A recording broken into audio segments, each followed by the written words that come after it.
Welcome to ABC Interactive English. I'm Matt. And I'm Karen. Today we are looking at part 2 of our article called Speak Up for Yourself.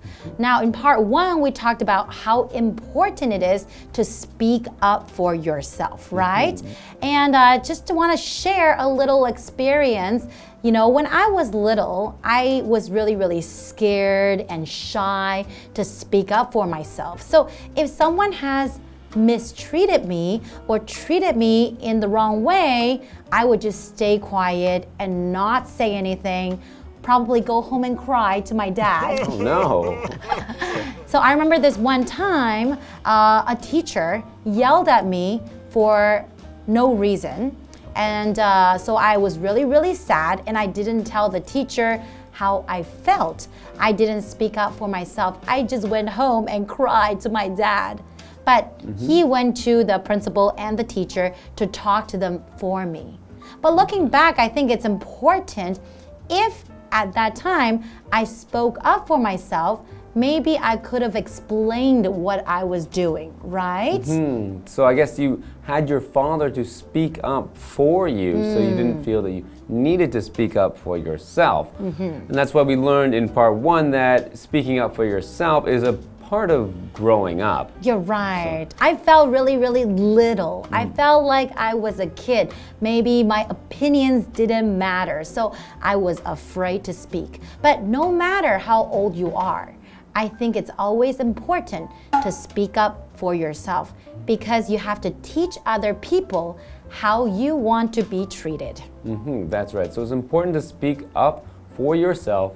And let's learn more about how to do that as we get into part 2.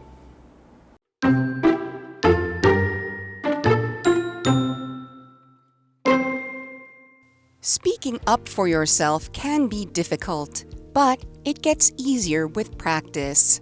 First, figure out what the problem is and whether you want to take action. Next, think about what you'd like to say. Remember to be considerate. You don't want to attack or embarrass anyone. Then, think about the best time to speak up.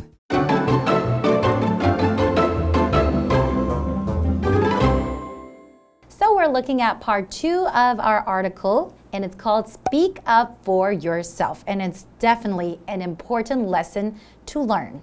Let's see what they have to say.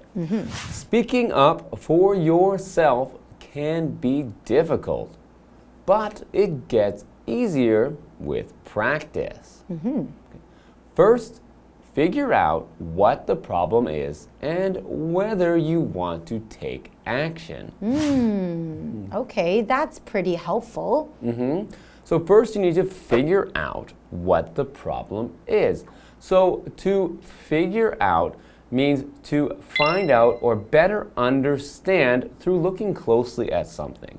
So to figure out what the problem is means they need to know exactly what kind of problem you need to fix before you can speak up about it. So for example, I need to figure out how much money I can spend on this vacation. That's right. You need to find out, right? Or decide on. Okay, so we have this vocabulary word here, whether, and that's a conjunction. It's usually used in an indirect question to introduce an alternative. So for example, I can say, she asked whether I was interested in working with her. Okay, so meaning whether you'd like to or not. Okay. That's right. So let's continue. Next, think about what you'd like to say. Remember to be considerate. Okay, that's a really important thing to remember. Sometimes you have some feelings, and if you just throw all the emotion and feelings out there, you don't really make your point across, and it's not very clear. So you want to really think about what you would like to say. Remember to be considerate. So when you say to be considerate, you're thinking about maybe to say something in a nice way so you don't hurt other people's feelings, right? That's right. So this word considerate. Considerate means careful not to cause harm or inconvenience to others. So if you are being considerate, it means you are considering or thinking about another person's feelings. So, for example, the considerate girl always let her mother know what time she would be home at. Because she doesn't want her mother to worry about her, right? Okay, you don't want to attack or embarrass anyone. And I think that's what a mature person would do, because to speak up for yourself, like we said, you don't have to get angry. You don't have to get too emotional. And you certainly don't want to attack or embarrass anyone. So embarrass is a verb. So to embarrass someone is to make someone seem confused or foolish. You don't make them look good. So for example, I could say, he didn't want to embarrass her by asking too many questions. Because if you ask too many questions that she cannot answer, you might embarrass her. She might look really bad, right? You don't want to embarrass anyone. That's not considerate. Exactly. Okay. Then think about the best time to speak up. Because timing is actually very, very important, right? So you can't just speak up at any time. It might not be considerate to do so because you might risk embarrassing someone or causing an argument or a fight that you didn't mean to cause. You just want to speak up for yourself, but you don't want to make someone else angry or embarrassed or in any way make them feel bad if they didn't mean to cause you any harm in the first place. And that is why it's very important to think about the best time to speak up. The best time that will help you and help other people understand you better, right? Yeah, so there's always a best time for everything, and the best time to speak up might not be what you first think, but I think we're coming up on the best time for us to take a break. So we'll find out more about, what is the best time to speak up when we get back after the break. See you guys soon.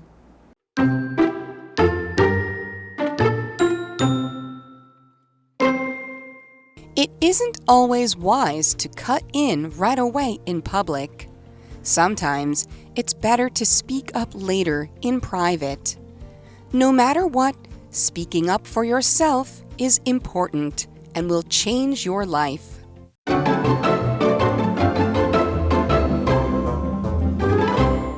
Welcome back. So before the break, we talked about how speaking up for yourself is difficult, but gets easier with practice. And so first you need to figure out what the problem is, and then you need to make sure to be considerate when speaking up for yourself so as not to embarrass or anger someone else. And so you need to also think about the right time to speak up for yourself. Exactly. And you said that it takes practice. I think it's very important and it's very helpful to practice. And you can practice with your friend, or you can practice even in front of the mirror, and just to go through the things you want to talk about, and then until you really get it right. And by the time you're really telling this person, or when you're speaking up for yourself, it will be very clear. Yeah, so it's good to practice even if, just in the mirror, saying, hey, stop that. And then you say, oh, okay. Because you've got to be both people when you're doing it in the mirror. It might sound silly, but it really works. Okay, well, let's continue. It isn't always wise to cut in right away in public. Okay, so it isn't always wise to cut in right away in public. So what is cut in? So to cut in is to interrupt or stop what is already happening or what someone is already saying.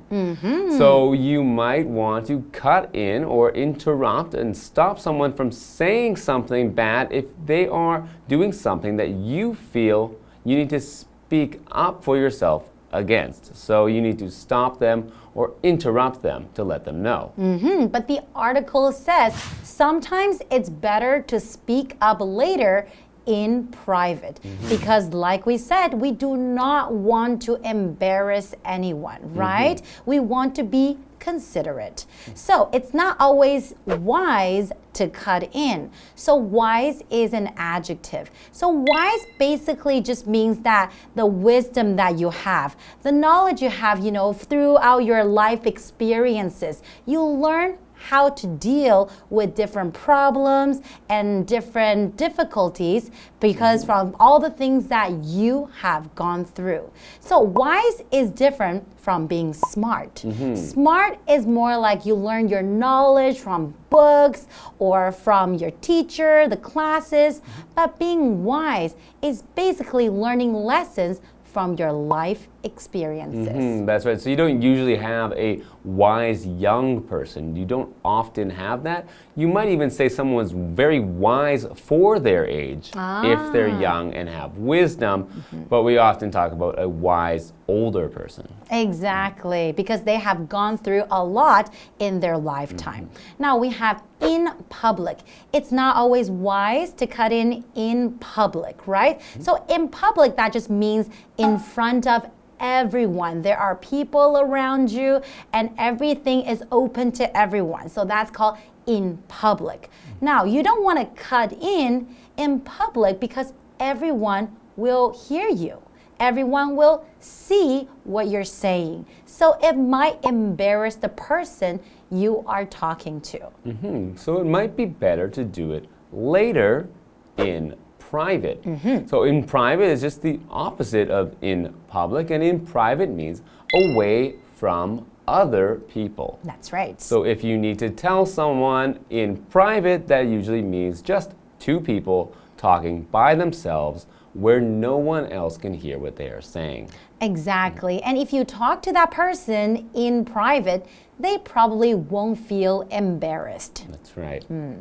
So no matter what, speaking up for yourself is important and will change your life.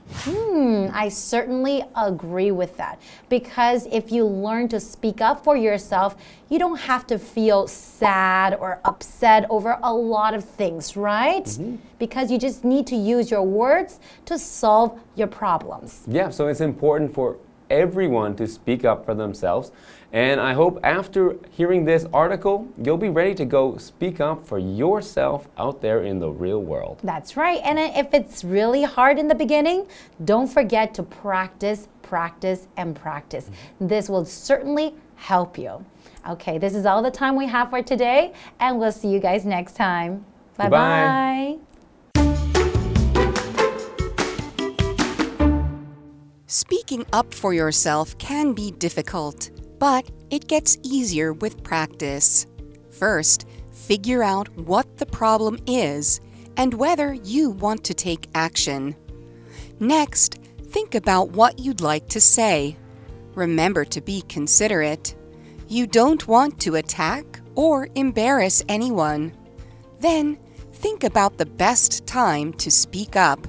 It isn't always wise to cut in right away in public. Sometimes it's better to speak up later in private.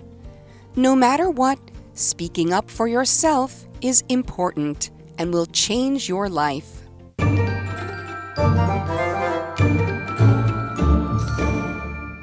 Hi, I'm Tina. 我来看这一课的重点单字。第一个 whether 连接词是否。Elsa asked me whether I needed any help. Elsa 问我是否需要任何帮助。下一个单字 considerate 形容词设想周到的、体贴的。He is always kind and considerate. 他总是善良又体贴。下一个单字 embarrass 动词使难堪、使尴尬。I didn't want to embarrass Jack in front of his friends. 我不想让 Jack 在他的朋友面前难堪。最后一个单字 wise 形容词明智的、聪明的。I don't think that would be a very wise move. 我不认为那会是一个明智的举动。接着我们来看重点文法。第一个 cut in 插话、插嘴。Cut 在这里表示打断、中断。我们来看看这个例句。Please don't cut in while I'm talking. 请不要在我讲话的时候插话。下一个文法 in private 私下，这是一个副词片语。Private 指的是私下不公开的，它的相对说法就是 in public。我们来看看这个例句。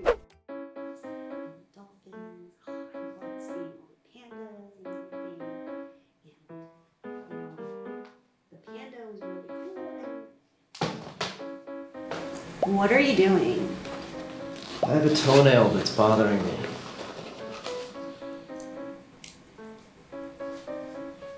I think you should do that in private. 以上就是这一课的重点单字跟文法，我们下一课再见喽，拜拜。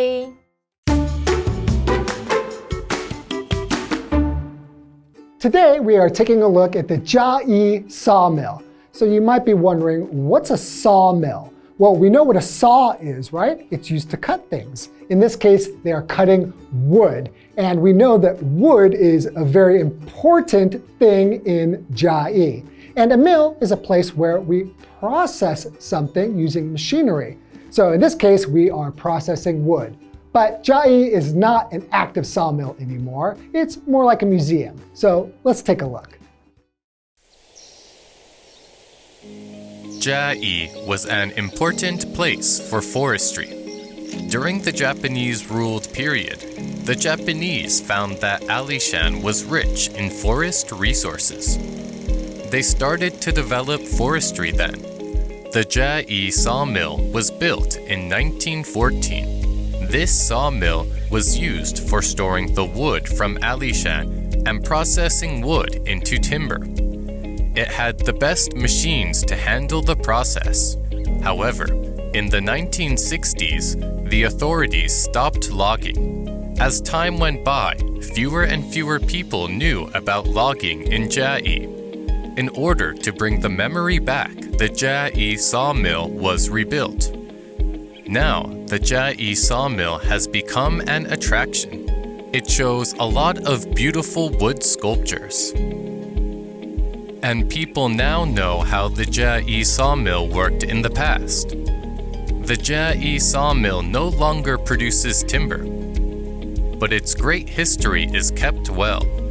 The newly opened Chiayi Sawmill collects these past priceless assets.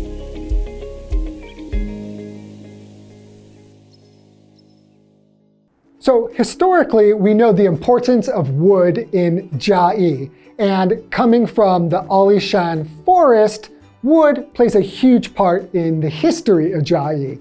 So by taking a look at the sawmill, we can get to the roots of the people of Chiayi. You see what I did? The roots, like a tree. Anyway, I hope you enjoyed it, and we will see you next time. Bye-bye.